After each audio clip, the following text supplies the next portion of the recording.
Ecosalud, el programa multiplataforma del Eco Multimedios, donde hablamos de prevención en salud. Hoy nos acompaña el doctor Carlos Rufa, que es médico traumatólogo, especialista en traumatología del deporte. ¿Cómo andas, Carlos? Hola, ¿qué tal? Bueno, muchas gracias por la invitación.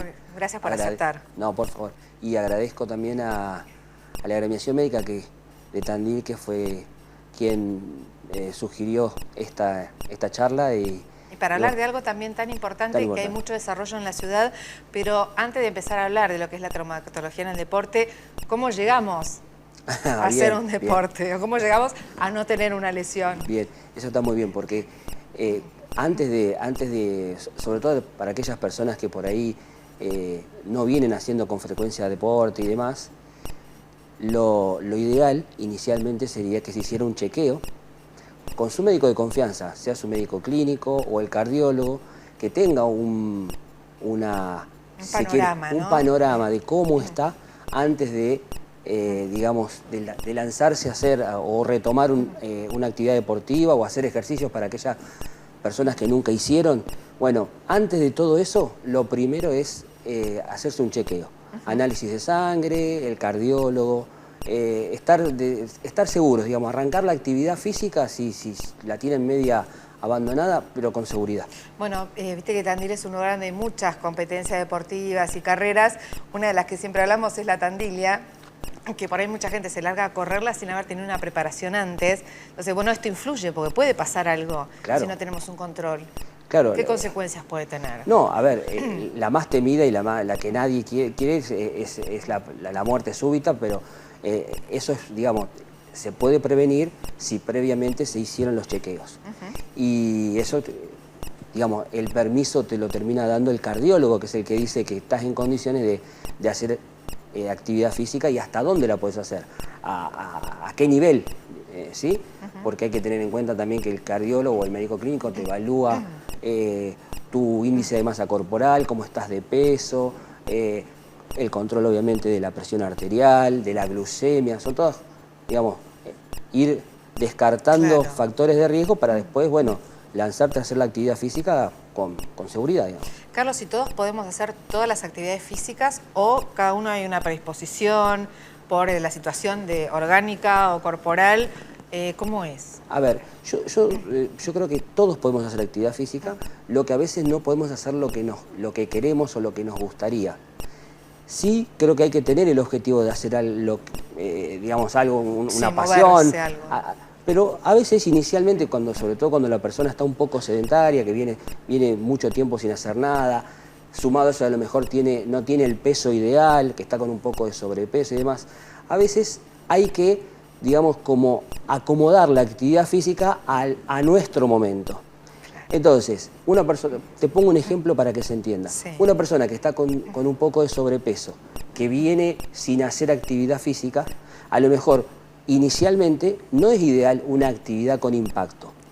Entonces, puede hacer actividad física, sí, pero a lo mejor inicialmente actividades con impacto no sería ideal. Entonces, esa persona, ¿qué puede hacer? Bueno, puede hacer un montón de cosas.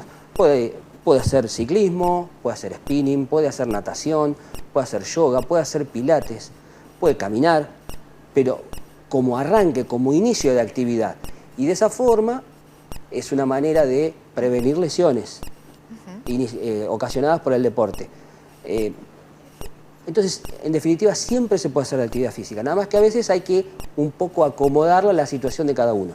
Y hablaste de las lesiones, Carlos. ¿Hay lesiones comunes que te llegan, que se repiten? Sí, mirá, vos tocaste un tema hoy, recién que decías, Tandil es una ciudad en la cual mucha gente está haciendo actividad física. Entonces, por ejemplo, una de las actividades más desarrolladas hoy es la gente que hace running, que corre. Por la cantidad de competencias que hay, tanto locales como, bueno, regionales, ni hablar, nacionales. Entonces, a veces sí aparecen lesiones por sobreentrenamiento o por nada, porque vienen y sí aparecen los esguinces en la gente que corre en las sierras, los desgarros musculares en aquellas personas que se exigen un poco más y bueno, sí, son lesiones, las contracturas, los esguinces, los desgarros musculares, digamos, son las lesiones más más frecuentes. ¿Qué pasa si no se tratan? Porque a veces por ahí hablaste de un esguince y a veces como que se desmerece, ¿no? Y se deja estar. ¿Qué pasa cuando no se trata una lesión? No, bueno, a ver, siempre es bueno tener un diagnóstico de una lesión porque las lesiones tienen distintos grados. Entonces, una lesión leve no te va a traer mayores consecuencias, distinto que ya si se habla de una lesión más moderada o grave, en la cual sí, no tratándola como corresponde, te puede dejar una consecuencia, una lesión, digamos, permanente, claro, o una secuela de esa lesión. Ejemplo, un esguince mal curado de tobillo te deja un tobillo inestable y después resulta que ante mínimos traumatismos te volvés a esguinzar. Es lo que comúnmente uno dice, siempre me doblo el mismo pie, ¿no? Exacto. Esa sensación, ¿no? Como y la gente dice, me parece que tengo un esguince mal curado. Y es así. No se le dio la atención necesaria oportunamente y después termina quedando esa articulación no tan estable. Claro. Y bueno, Tandil, además de todo lo que hay de eventos deportivos, también hay mucho desarrollo en clubes, en instituciones. Si hablamos ya de deportes, no sé, fútbol, rugby, tenis, ¿cómo se ven ahí las disciplinas? Bueno, ¿hay también riesgos? Sí, a ver, aparece, viste que hay mucho desarrollo de las actividades tanto del fútbol, tanto en piso, en césped común como en césped sintético. Hay todo un nuevo auge del pádel con las nuevas, canchas, con césped sintético. Sí, aparecen, obviamente, hay más gente haciendo cada vez más actividades. Y sobre todo, a ver, ¿quién está más predispuesto, digamos? Aquella persona que por ahí viene sin hacer nada, que viene mucho tiempo sin actividad física y de repente, bueno, se larga de nuevo a practicar deporte. Bueno, debe haber pasado mucho en pandemia, ¿no? Que paramos, por ahí sí se podía salir a caminar, pero por ahí no, lo que se hacía regularmente, me imagino que después de pandemia... La pospandemia trajo un montón se vio de todo, se vio la gente con sobrepeso, aparecieron las lesiones que bueno, fue un boom de lesiones. Exacto. Pero porque estuvimos mucho tiempo encerrados, mucho tiempo quietos, entonces sí, perdemos habilidades, perdemos movimientos coordinados y eso obviamente nos traen lesiones. Claro. ¿Y las lesiones son más en lo que son miembros superiores, inferiores o es indistinto? No, es indistinto, es un poco, digamos, es como que cada deporte tiene su particularidad, sus lesiones más frecuentes, digamos. Claro. Pero es indistinto. Si hablamos de fútbol, por ejemplo, el fútbol, hockey... las clásicas son las lesiones, en el fútbol las clásicas son las lesiones de tobillo, los desgarros musculares y las lesiones de rodilla. Claro. Esas son las básicas. Las básicas del que juega al fútbol, del que juega al hockey, sobre todo hoy en día que el hockey se juega sobre sintético. El sintético te demanda físicamente, te demanda mucha... una buena condición física, una mejor condición física, pero bueno, nada, es así. ¿Y los periodos, los tratamientos, depende de la lesión? Claro, cada vez, o sea, ¿se hacen más rápidos o no? ¿Depende de cada persona? Mirá, ¿de la lesión propia? Mira, desde el punto de vista de la medicina, de la traumatología del deporte, el concepto, hay que ver qué tipo de lesión y cada lesión en particular, pero en general se trata de que el deportista pare lo menos posible. Obviamente que una persona que está desgarrada, te pongo un ejemplo para que se entienda, una persona que está desgarrada no es que a la semana va a estar de vuelta compitiendo. Un desgarro, por más pequeño que sea, va a tardar entre 3 y 4 semanas en curarse. Eso no significa que va a estar 3 o 4 semanas parado. No haciendo la actividad que venía haciendo. No haciendo la actividad en la cual se lesionó, sino va a tener que hacer el proceso de rehabilitación, de recuperación. Y ese proceso es, como nosotros decimos en la jerga, es en movimiento. Claro. El movimiento implica ir al kinesiólogo, por ejemplo, y hacer actividad o en el gimnasio, o si es una persona, vamos a suponer que es una persona que corre, bueno, a la semana ya la estamos dejando salir a caminar.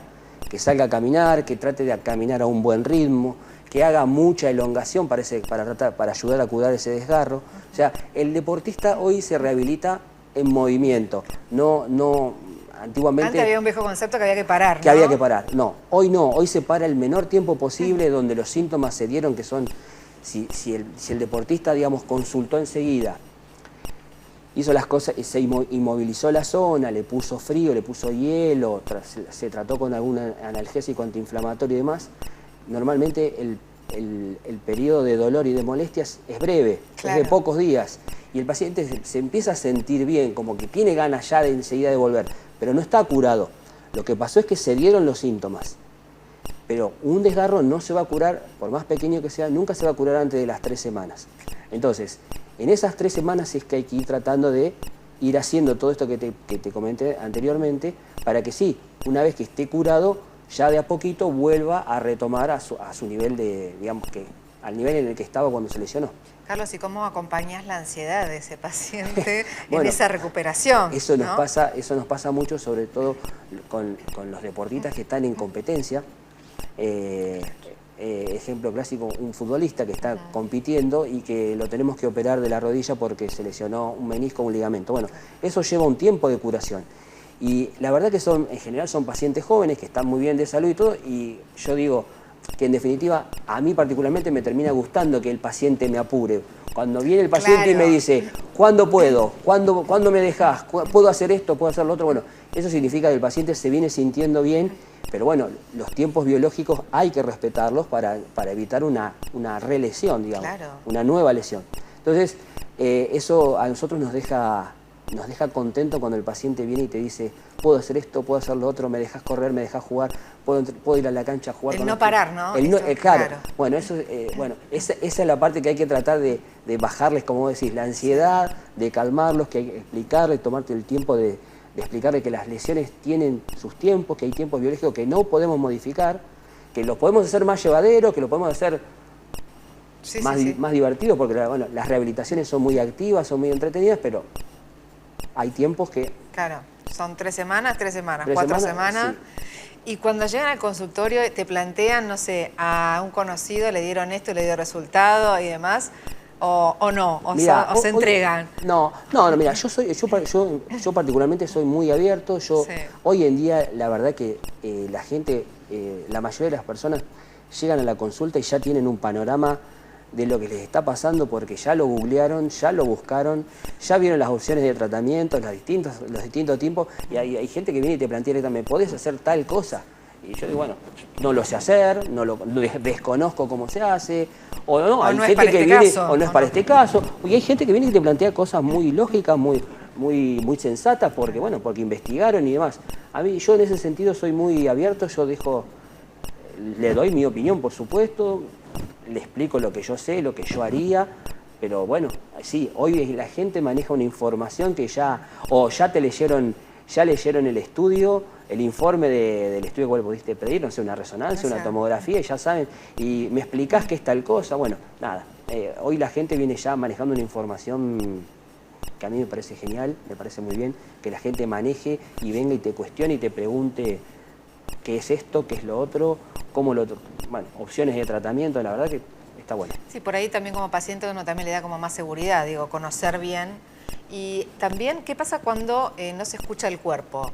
Pues debe pasar también en las recuperaciones, ¿no? Bueno, eso, mira, tocaste un tema muy interesante que yo lo charlo mucho sobre todo con los chicos que están entrenando fuerte, que están buscando, digamos, altos rendimientos porque van a hacer, no sé, la carrera del Cruce de los Andes. Sí. El Cruce de los Andes son 100 kilómetros que se hacen en 3 etapas, en 3 días, y eso, para lograr eso, se requiere un alto nivel de entrenamiento.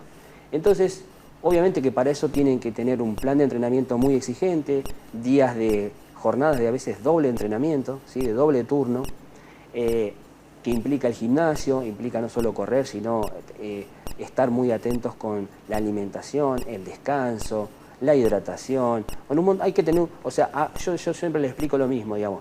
A mayor nivel de exigencia hay que estar en más detalles. ¿Y a qué le digo con los detalles? A todo esto que te nombré. Porque hay que tener en cuenta también que muchas de estas personas que están entrenando para este tipo de carreras tan exigentes, también trabajan y también tienen una familia y tienen responsabilidad. Entonces, uno no todos los días se siente de la misma forma ni tiene la misma energía. Entonces, hacia ahí voy donde vos me decías. yo le digo, vos prestale atención a tu cuerpo.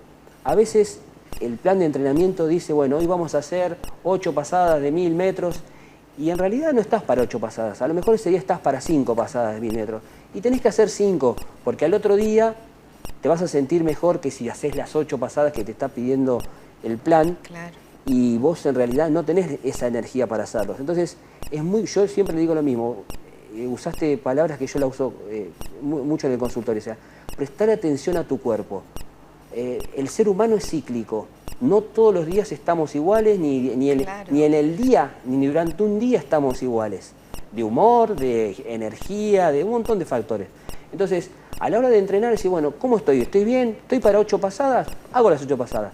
Y si ese día estoy para 5, hago 5, no pasa nada. Vas a llegar igual a correr la carrera, quizás hasta llegue mejor, porque cuando uno empieza a fatigarse, uno empieza a hacer cosas para las cuales ese día no está. Se puede acelerar una lesión, ¿o no? Es donde pueden aparecer las lesiones, porque te aparece una contractura, un desgarro muscular.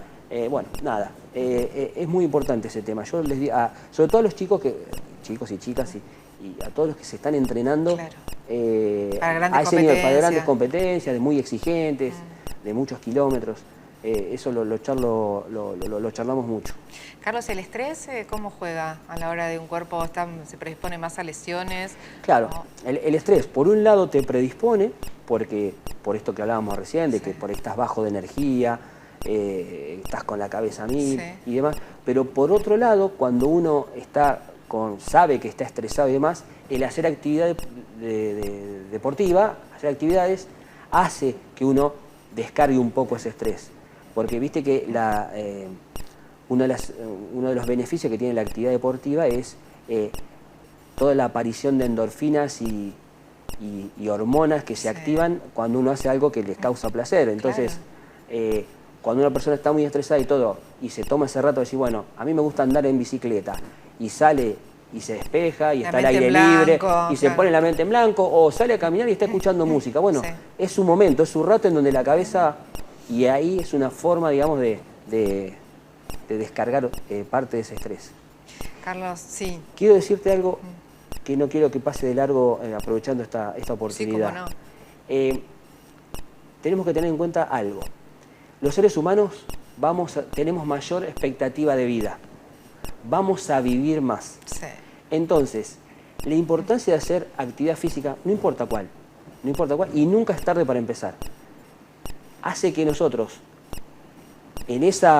cuando estemos en nuestra adultez mayor, ¿sí? Cuando ya estemos en nuestra tercera edad, no tengamos que depender, nos va a dar independencia desde lo físico. Claro. Entonces, el hecho de mantener una actividad física sostenida en el tiempo, con constancia, hace que nosotros, cuando nos volvamos adultos mayores, no tengamos dependencia física. Nos cobramos esos intereses que vamos acumulando ahora. Exacto. Entonces, en eso radica la importancia de la actividad física. En que, más allá de que uno compita, que no compita, o por ahí pasamos por etapas. Cuando somos más jóvenes competimos, pero después ya cuando lo hacemos por placer. Bueno, pero en definitiva, eso que estamos haciendo hoy es lo que en nuestro futuro, cuando ya seamos adultos mayores y ya estemos jubilados y tengamos más tiempo y demás, tengamos independencia desde lo físico. Y no es algo menor, dejamos de ser no nos transformamos en una carga para el entorno, para nuestra familia, para nuestros hijos. Hay que pensarlo como una inversión. Es una inversión, exactamente, claro. Esa es la palabra, es una inversión. Carlos, muchísimas gracias por acompañarnos y por ayudarnos con este tema. No, gracias a ustedes por la invitación, muchas gracias. El doctor Carlos Rufa, médico traumatólogo, especialista en traumatología del deporte. Nos reencontramos en un próximo capítulo de Ecosalud.